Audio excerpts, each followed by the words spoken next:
は冬の北海道を回ることになったので、私たちの雪車中泊の装備をご紹介します。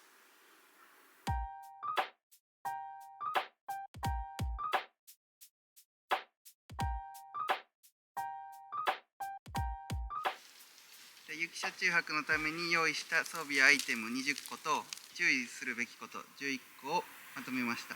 車輪門とかもあるかもしれんけど、とりあえず現状揃えたものを発表していきます。はい、はい、今回ご紹介する商品は、はい、案件とかは一切なくて、全部自分たちで実際買って使ってみて良かったもののみを選びました。はい、ちなみに、自分たちのこの車はマツダのスクラムで4駆のターボ付きの車になります。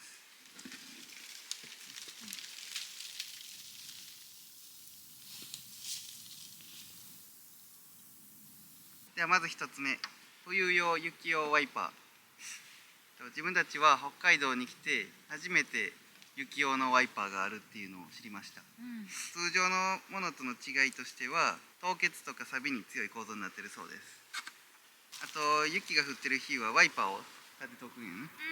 立てておかないと窓とくっついて凍結してしまったりとか、朝とかもうどっさりフロントガラスに雪乗ってるもんね。そうやね。雪かきする時にも立ててる方が邪魔にならんもんな。それは心がけてます。はい。2つ目、ウォッシャー液の交換。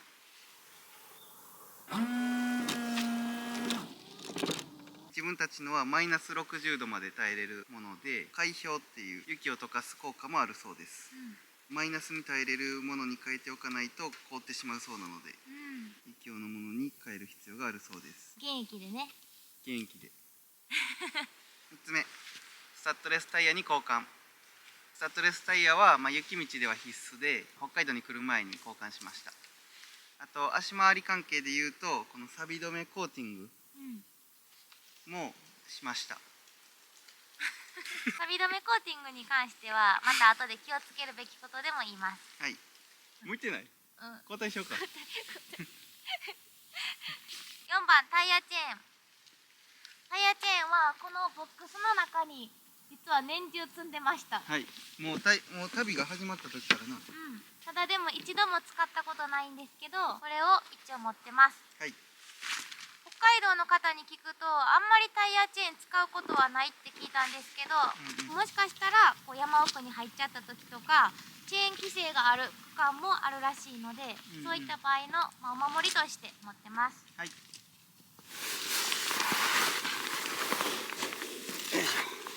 で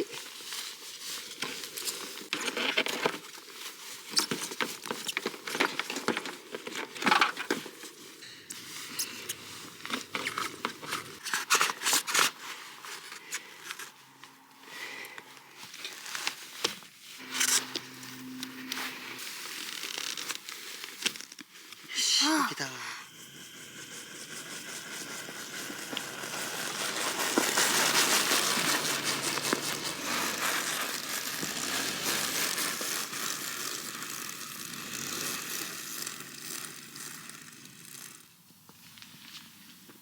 次、5番、スノーブラシ。車中泊前とか朝起きた時にこれでしっかり除雪しておくことで動きやすくなります。しっかりこう上も除雪しないと、走行中にフロントガラスに落ちてくることもあるらしいので、毎朝結構ちゃんとやってます。私たちの車は小さいので、このコンパクトに折りたためるもので、このベージュの色が気に入って買いました。普段はここに収納してます。6番、スコップ。こちらも折りたためるものを購入しました。車中泊の前に車体の下とかを除雪しておくことで朝動きやすくなるように雪かきしてます。次、7番、雪用フロアマット。雪道を歩くとどうしても靴に雪が残ってしまって、そのまま車に乗ったら足元がびちゃびちゃになってしまったよな。ただ自分たちの車に合うサイズがどうしてもなくて、結局フロアマットを自作しました。こういう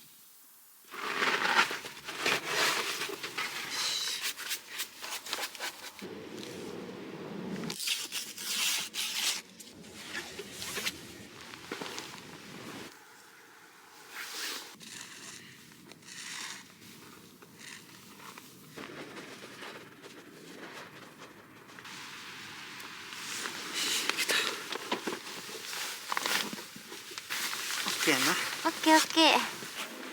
おお。もしこうやって雪が拾って帰ってきても、こうやって拾ってもいいし、ここからこのまま。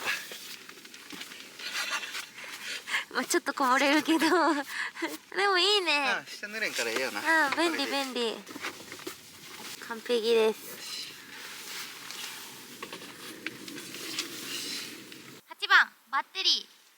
バッテリーは寒さに弱くて気温が低くなるとバッテリー上がりになりやすいと書いてました。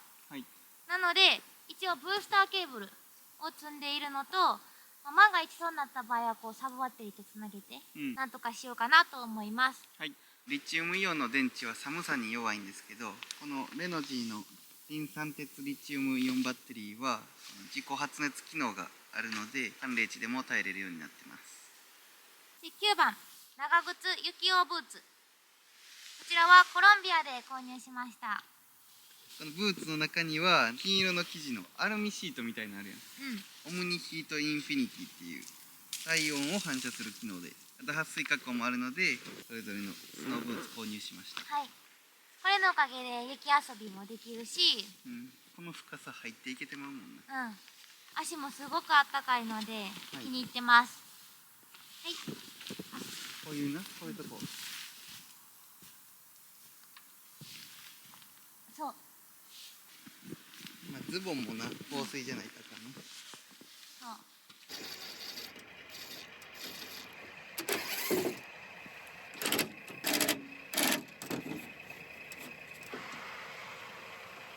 次10番防寒シェード。はい、こことかこのバックドア用とか全面あります。はい、シェードをつけるのでこの換気扇と網戸を外します。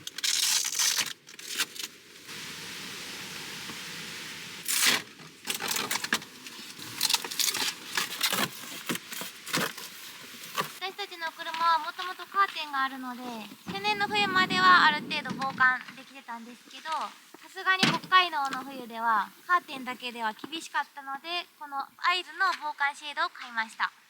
防寒シェードって結構値段もピンキリで格安のものからあるんですけど、いろいろ調べたところしっかり効果が見えるものはこれだったんじゃないかなと思って、はい、これから検証していきます。はい、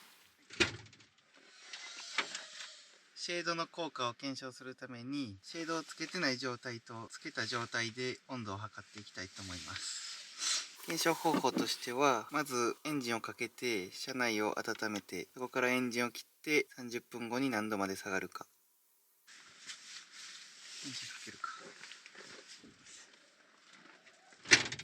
シェードなし 6.6 度からスタート。ちなみに今の外気温はマイナス8度で、1時間後も変わらずマイナス8度です。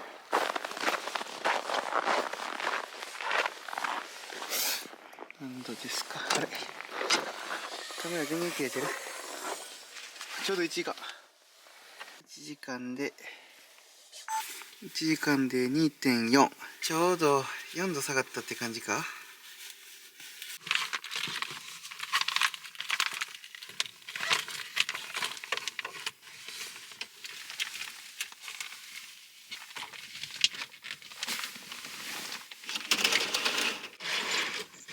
次はこのシェードとカーテンで二重で防寒した方で測っていきます。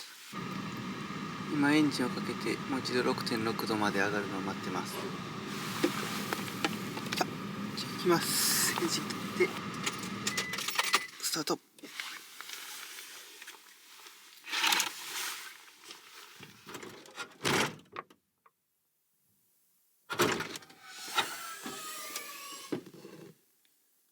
今が 4.4、 こちらはマイナス2度になりましたね。あくまで簡易的な検証なんで正確な温度ではないんですけど、効果はあるんじゃないかなと思います。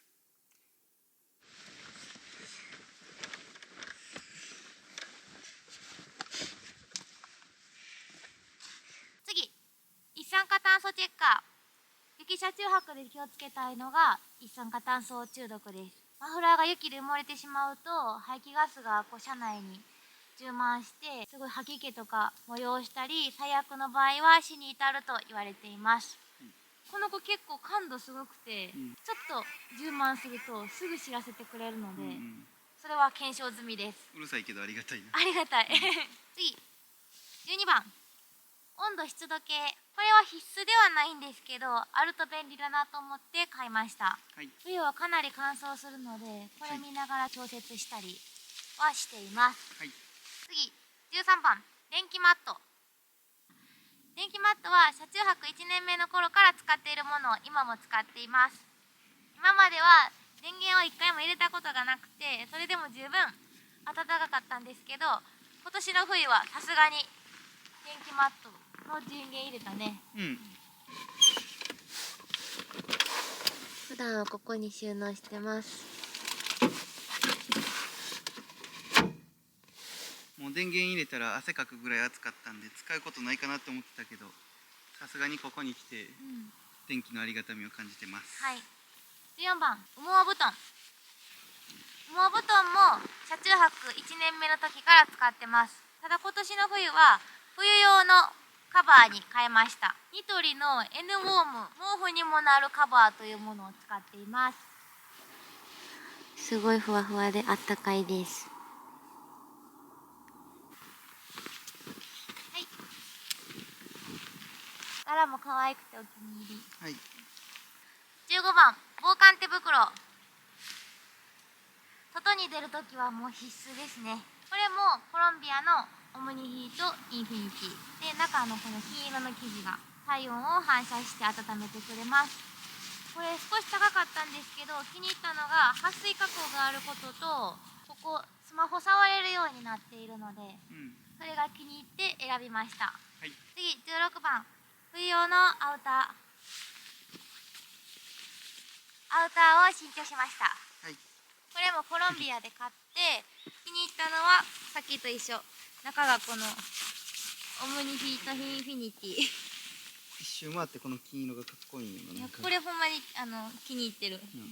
3万円ぐらいしたかな。でも5年は着ようと思います。はい、こっちは、うちの子、このずっと着てたカナダグース、これもう10年以上着てて、これは昔カナダで買ったカナダグース。ちょっと穴開いてきたら中から羽毛が出てくるんよ。そうね。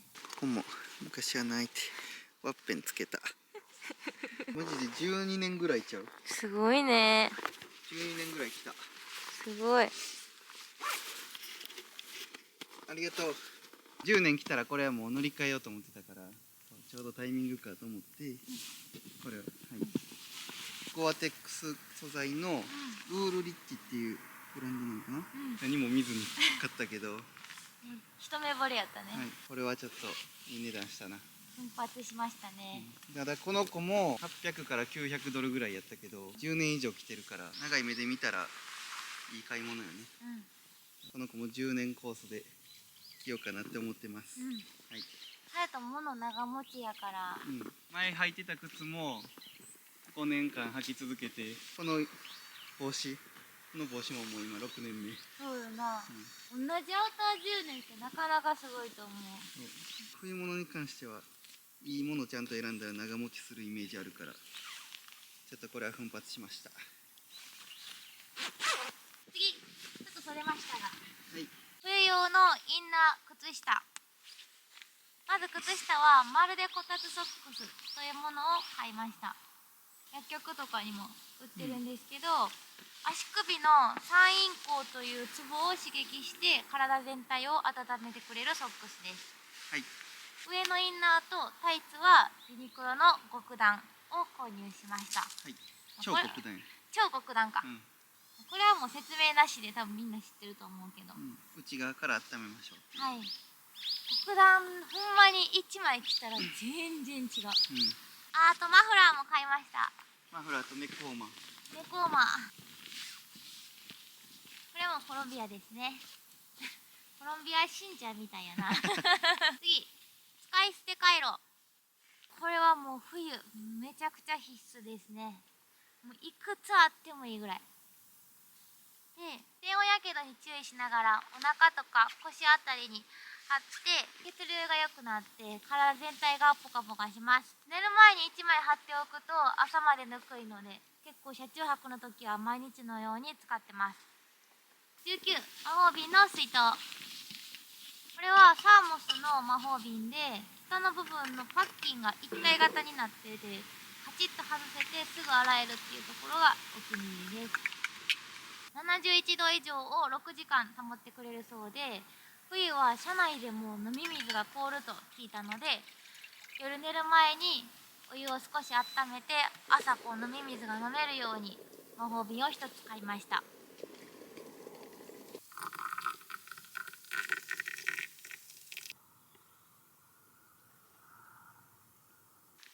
20番、非常食。万が一どこかで身動きできなくなる可能性もあるので、一応非常食としてこういうの積んでます。積んでます。この携帯用トイレとかはあパワーガスとかあ、じゃあ追加しよう。20に収まってません。21番、携帯用トイレ。これも万が一のために積んでます。はい、このセリアのやつは容量が 500cc で、ダイソーとかキャンドゥとか他の100均見たら 350cc のやつしかなかったから、このセリアのこの携帯トイレがおすすめです。はい、はい、次22番、はい、パワーガス。今まで自炊は基本的に IH を使ってたんですけど、寒い日はガス火で調理することもあります。普通のレギュラーガスボンベだと氷点下では使えないこともあるので、このパワーガス低温時用、を買いました。はい、これもつくんか分からんけどね。まあまあまあ、でも備えあれば憂いなしということで備えれとんかな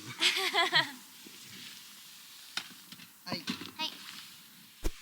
さらに追加で3つ購入したのでご紹介します。はい、23番、ゴムハンマー。最初タイヤ周りの雪は足でちょっとつっついて落としてたんですけど、結局100均でゴムハンマー買いました。はい、固まってきた氷のような雪はね、コンコンコンってこれで叩いてあげるだけで結構すぐ落ちるから。買って正解です。はい、次24番、サングラス。サングラスは夏用に持ってきてたんですけど、意外と使えたんよね。いや、やっぱ晴れた日に雪に反射する太陽がめっちゃ眩しくて、まさかのめっちゃ役立つっていうことが判明しました。ラスト25番、開氷スプレー。はい、私たちが買ったのはこの鍵穴用の開氷スプレーを買いました。はい、なんでかっていうと、私たちの車は普段遠隔でこれでね、鍵が開くタイプなんですけど、別々にお風呂行ってる時に私が回すタイプの鍵しか持ってなくて、開けようと思ったら全く開かなくて、で急遽これを買いました。これがあればプシュッと開氷してくれるので、お風呂セットと一緒に持っていこうと思います。はい、では場面バック。次、雪国の車中泊で気をつけるべきこと11個ご紹介します。はい、1、一酸化炭素中毒。これは先ほどもお伝えしましたが、マフラーの部分が雪で埋まってしまうと一酸化炭素中毒を引き起こします。これは本当に目に見えないので特に注意しています。2番、サイドブレーキをかけない。寒冷地ではサイドブレーキが凍結する恐れがあるらしいです。凍結してしまったら朝出発するときに動き出せないので、基本的にサイドブレーキはかけないようにしています。はい、出発する前は30分前にエンジン内部を温めるようにしてます。はい、3、JAFに入っていると安心。ロードサービスがあると万が一の時に安心です。私たちは砂浜で脱出したことがあって、その時に JAF に入ったんだな。そうやね。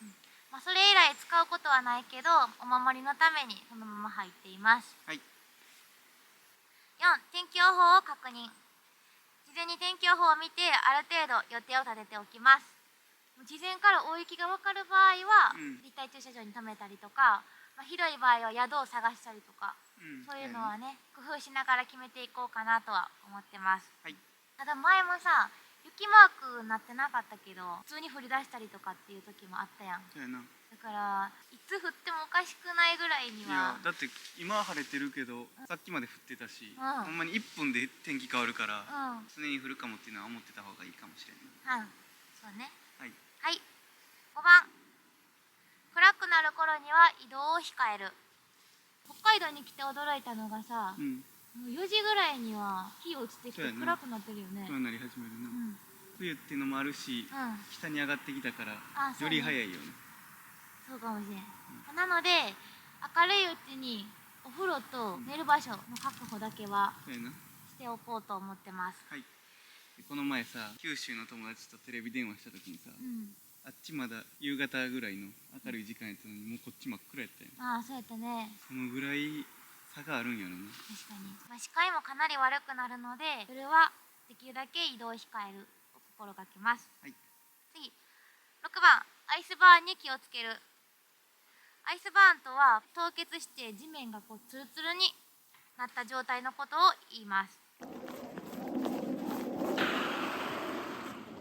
特に発生しやすいのが交差点とか、トンネルの出入り口、そうね、と橋の上、あとは常に日陰になりやすい場所とか、そういう場合は要注意、特にしてます。なんか運転してる時に気をつけてることある？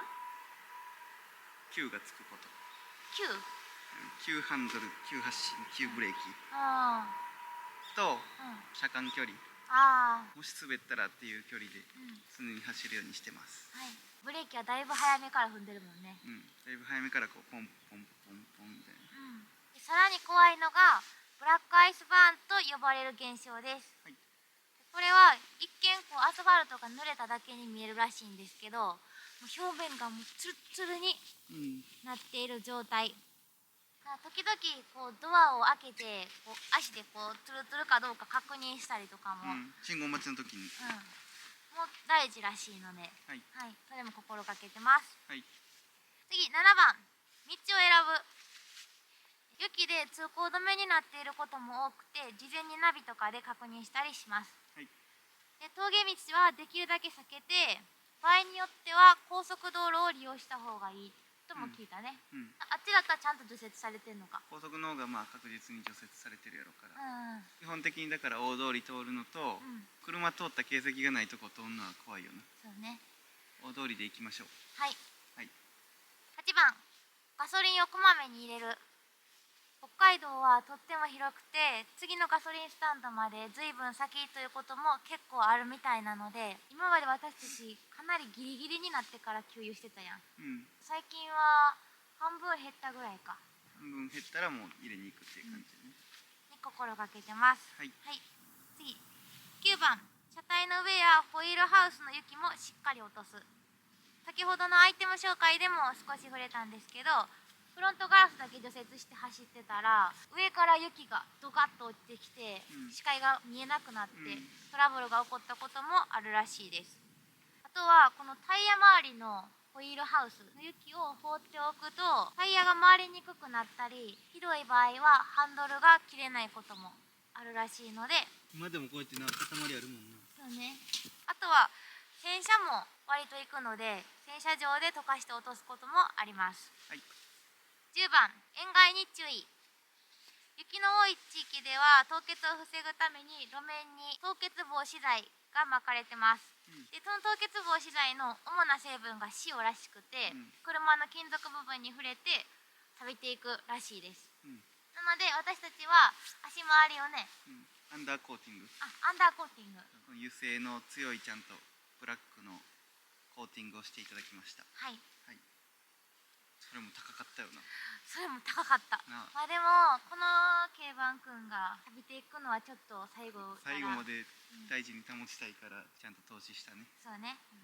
あとはこまめに洗車することも心がけようと思います。最後11番、無理はしない。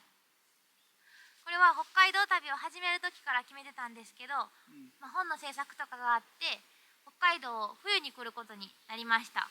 8月とかに来るつもりやったんやけどな。本当はね。だから今までの車中泊旅よりは過酷にはなると思います。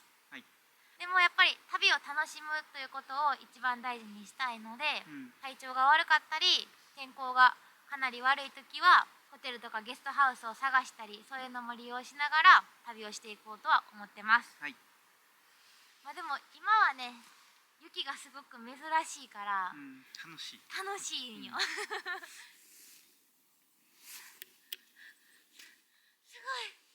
でも多分これから1ヶ月2ヶ月いたとしたら、多分この寒さがもうめっちゃ嫌になる時来るかもいいから、来る体調に関係してくるってなったら、うんちゃんと宿取って休みながら回れたらなってはい思います。思います。せっかく冬の北海道多分来ること少ないと思うので、冬しかないイベントとか冬しかない観光地はたくさん回ってこようと思ってます。はい、はい、最後に冬の北海道ということで結構心配の声もいただいたので今回の動画を撮りました。北海道の冬の厳しさを甘く見てはいけないなと思って自分たちなりに勉強もしたし装備も一応しっかりしてるつもりです。はい、雪国を経験されたことがある方や北海道在住の方にもたくさん情報をいただきました。あとは私たちと同じように車中泊の発信をされている北海道在住の丸七さん、るいさんに特にお世話になりました。ありがとうございます。ありがとうございます。どれだけ事前に備えていたとしてもトラブルとかはあると思います。普段の旅よりもさらに気をつけつつこれから北海道を楽しんでいきたいと思います。はい、今回の雪車中泊のために揃えたものの総額はこちらです。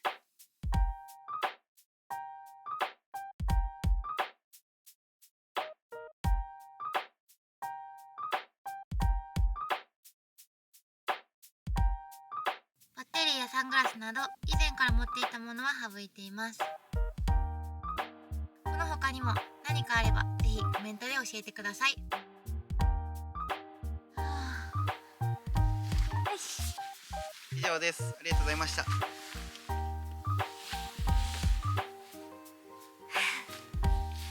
寒い。寒いね。見て、夕日綺麗。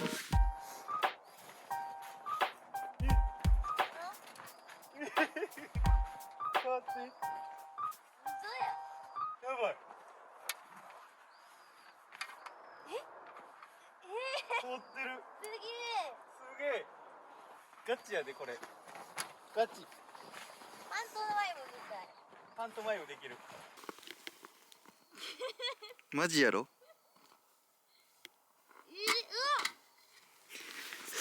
カチカチ。すごいね。面白い。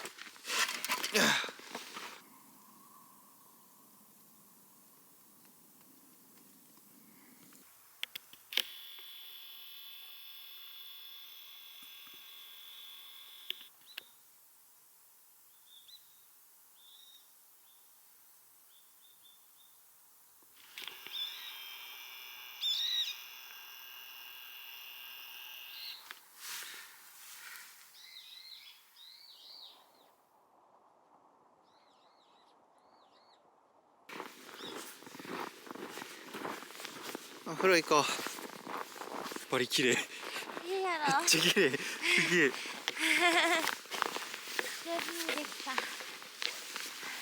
こんな綺麗になるんや。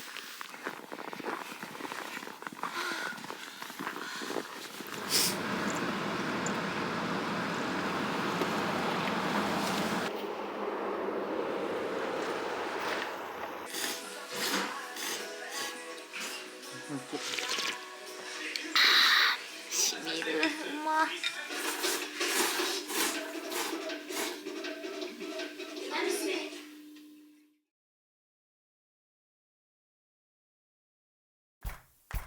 今日は冬のキャンプ場からお届けします。今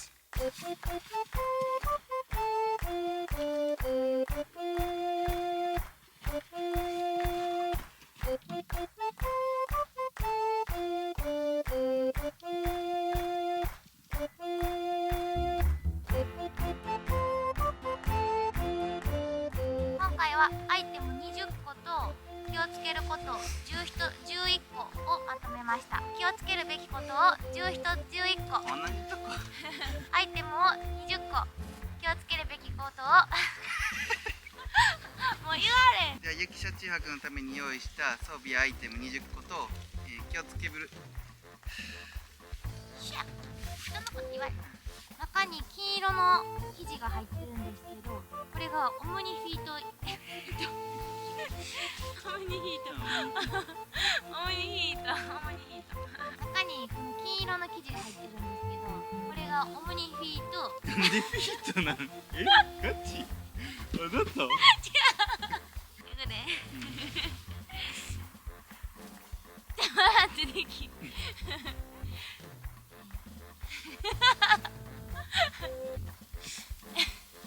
オムニフィート。やめて。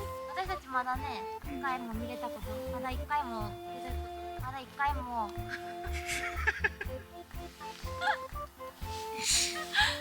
やめようや、もうそういうの。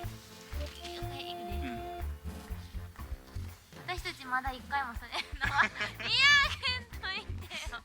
雪国を経験されたことあるか、雪国を経験されたことがあるかと頑張れ、あとちょっと。もうやめてよ、夕方や。めっちゃ寒い。